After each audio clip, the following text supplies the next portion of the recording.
Salut les amis, et j'espère que vous allez bien.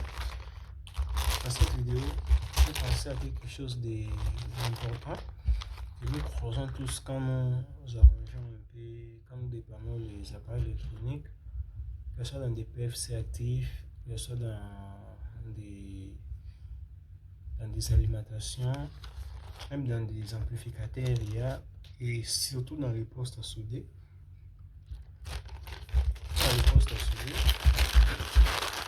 Je ne vais pas m'entretenir avec moi, vous allez me supporter un peu la caméra comme celle-là. Mais j'ai quand même un souci de vous faire quelque chose. Donc, ce sont des diodes. Ces diodes sont comme des transistors, mais qui possèdent des pieds. Et une chose avant de continuer, je viens de voir un peu nos anciennes vidéos de YouTube là. Il y a des vidéos qui ont beaucoup de vues, mais la plupart ne s'abonnent pas. Alors je vous demande de prendre un peu du temps. Comme nous prenons aussi du temps pour faire du contenu et tout, prenez juste un temps de liker et de vous abonner. Ça ne coûte vraiment rien. Alors, ces diodes, vous savez, ce sont des diodes que nous croisons souvent dans des postes à souder. Et nous allons un peu parler un peu de ça, à quoi ça sert, et surtout, quel est le travail de cette diode et pourquoi la remplacer. Pourquoi la remplacer dans un poste. Vous savez, la diode d'abord, c'est un composant fabriqué à base de la jonction PN. À base de la jonction PN, je prends l'exemple de celle-ci. J'espère que ça se voit. Ok. J'ai pas de diode noire, hein? Non, je suis pas à la maison ou même pas à la télé pour avoir une diode. Donc ça, je me promène avec et je vais essayer un peu de tester. Vous allez voir un peu. J'allume mon appareil de mesure. Donc ça se voit, je viens là sur la diode. Hein? C'est uniquement ici qu'on teste une diode. On teste pas la diode sur la résistance. On ne teste pas non plus la diode sur autre mesure. On la teste ici. Je prends mon multimètre entre mes mains. Vous voyez, ça sonne. Hein? Vous voyez un peu ce que ça fait. Ok, vous voyez que c'est 0,004. Et avec ce multimètre, je peux même annuler. Les 4 là, c'est la résistivité de mes cordons. Je peux venir ici, annuler ça. Vous voyez un peu. Alors, je suis sur diode. Vous voyez bien là-bas. Je prends cette diode. Là où il y a la barre noire, c'est la cathode.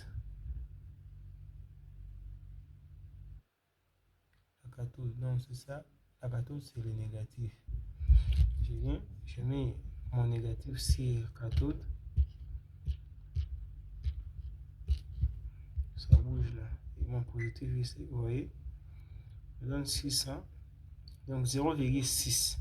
Il y a des gens qui ont des appareils qui écrivent 600 simplement ou 500. Il faut savoir que ce que vous écrit là, c'est 0,6. Et c'est quoi le 0,6 que vous avez vu là? Je peux même compter tous les rangs. 0,600D ou bien 603. Je vais faire l'inverse. Je tourne ma diode. Je vais faire les tests. Il n'y a rien.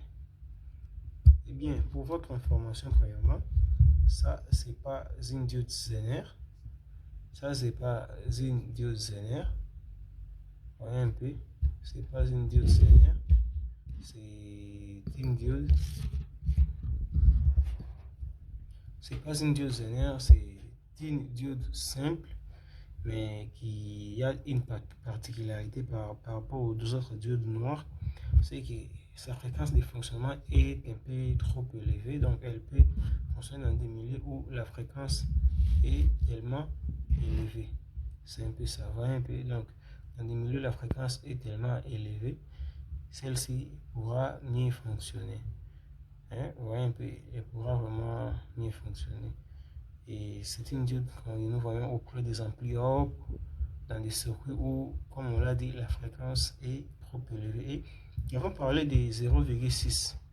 Les 0,6 ou bien les 0,6 que vous avez vu, c'est ce que nous appelons la tension de seuil. La tension de seuil, c'est la tension à partir de laquelle, donc au-delà de laquelle cette diode devient conductrice en direct. Donc après cette tension de seuil, quand on a 0,603, donc à partir de 0,604, la diode commence à conduire. C'est un peu ça. Maintenant, ça peut vous arriver d'ouvrir un appareil, vous trouvez un composant pareil. Vous trouvez pareil, et restez un peu sur la vidéo parce qu'il y a aussi des pièges. J'aimerais qu'on en parle. Ça m'est déjà arrivé, j'ouvre un poste et je trouve aussi des transistors mais qui ont cette forme. Des transistors et des diodes, tous pareils. Donc vous devez savoir un peu ici c'est quoi. Parce que les transistors n'ont pas toujours cette forme. Il y a aussi des diodes, je pense bien. Il y a des régulateurs qui ont cette forme. Il y a aussi d'autres composants et des circuits intégrés aussi qui ont cette forme. Et là, nous parlons des diodes.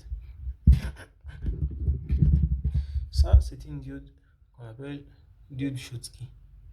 Diode Schottky, d'autres personnes, ou bien vous pouvez voir ailleurs, on peut dire ça une diode rapide. Pourquoi?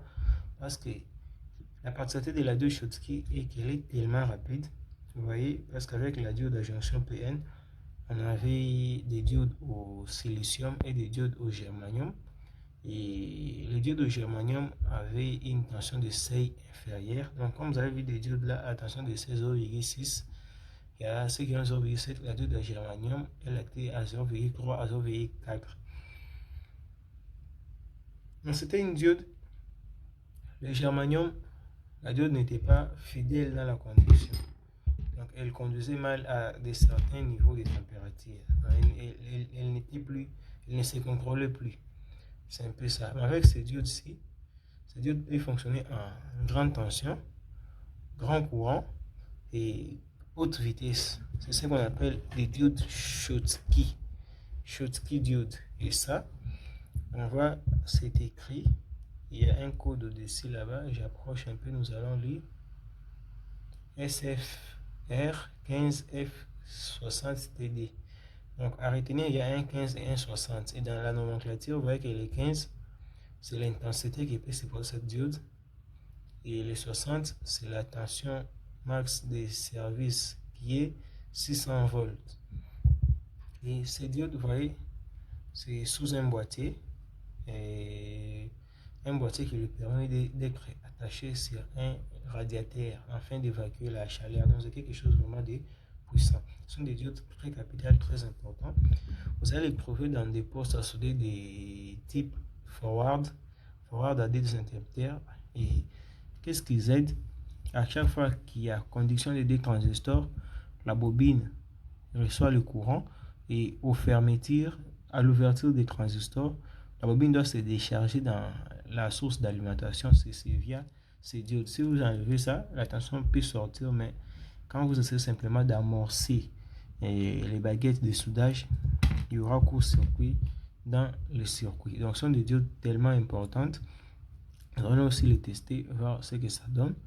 Et si ça conduit ou bien si ça bloque et ce que ça va nous donner dans les sources. Donc, ce sont des diodes tellement capitales dans des PFC, dans des amplificateurs, dans des postes à souder également. C'est très important. Alors, nous les testons. Je vais tester toutes.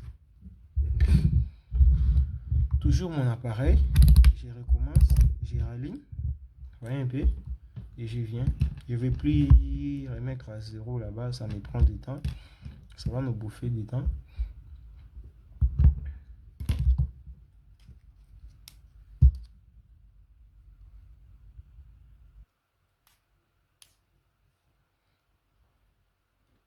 Commence par cette première.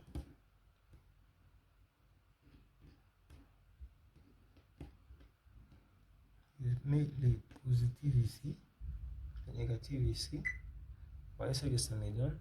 0,453. J'inverse. Il n'y a rien.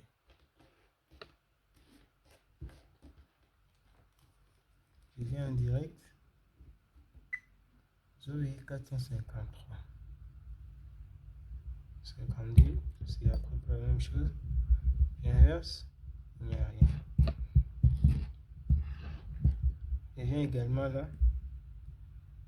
En inverse, je suis en inverse, il n'y a rien. En direct, 0,456. Je viens sur la dernière diode.